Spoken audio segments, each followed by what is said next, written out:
Blizzard warning. Issued at Tuesday 10:36 a.m. December 24th, 2024.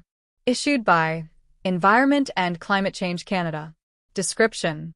Blizzard conditions with poor visibility in snow and blowing snow are expected or occurring. Light snow and strong winds, with gusts to 70 kilometers per hour, are expected to develop late this afternoon, giving blizzard conditions. Conditions are forecast to improve on Wednesday morning as the winds ease and the snow slowly tapers off. However, blowing snow is expected to continue through the day on Wednesday. ####.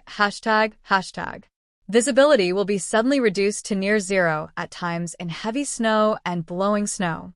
Please continue to monitor alerts and forecasts issued by Environment Canada. To report severe weather, send an email to nstorm@ec.gc.ca or tweet reports using #NTStorm. Recommended action. Protect yourself from wind, cold, and disorientation by staying sheltered, indoors or with your vehicle. Limit outdoor activities.